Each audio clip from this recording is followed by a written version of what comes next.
জঙ্গলে ধৃতরাষ্ট্র জন্মান্ধ ছিল এবং কেনই বা তাকে তার 100 পুত্রের মৃত্যু দেখতে হয়েছিল। চলুন আজকের ভিডিওতে আমরা সেটাই জেনে নিই। ধৃতরাষ্ট্র তার পূর্বজন্মে একজন ক্ষত্রিয় রাজা ছিলেন, আর তখনকার দিনে ক্ষত্রিয়রা হরিণের মাংস ভক্ষণ করত। একদিন রাজা হরিণ শিকারে জঙ্গলে যান এবং সেখানে একটি হরিণ দেখতে পান। সেই হরিণটিকে ধরার জন্য তিনি সেই হরিণটির পিছনে ছুটতে থাকেন। একবার হরিণটি তার সামনে আসে, কখনো হরিণটি আবার আড়ালে চলে যায়। কোনো একটি মায়া দ্বারা যেন হরিণটি তাকে আকৃষ্ট করছিল। এইভাবে হরিণটির পিছনে ছুটতে ছুটতে তিনি গভীর জঙ্গলে পৌঁছে যান। তখন সন্ধ্যা নেমে আসে, ফলে রাজা আর তার প্রাসাদে ফিরে যেতে পারে না। তখন তিনি জঙ্গলে একটি গাছের নিচে আশ্রয় নিলেন এবং সেই গাছের কিছু ডালপালা ভেঙে তার নিচে আগুন জ্বালালেন। তখন রাজা প্রচন্ড ক্ষুধার্ত ছিলেন এবং মনে মনে খাবারের চিন্তাই করছিলেন। তিনি যেই গাছটির নিচে বসেছিলেন সেই গাছের ডালেই ছিল একটি পাখির বাসা, আর সেই বাসাতে ছিল মা পাখি, বাবা পাখি এবং তাদের 100টি ছানা। তখন মা পাখি বাবা পাখিকে বলতে লাগলো, রাজামশাই খুবই ক্ষুধার্ত,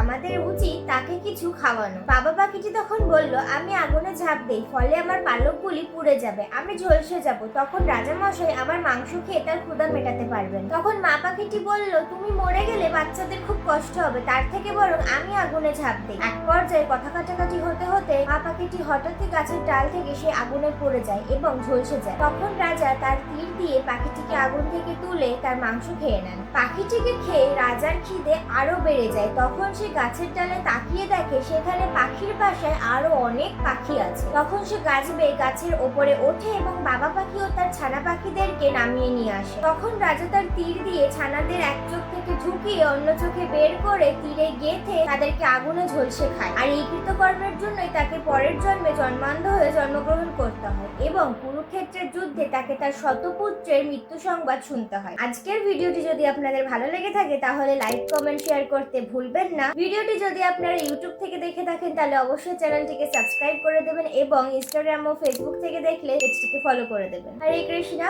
রাধে রাধে।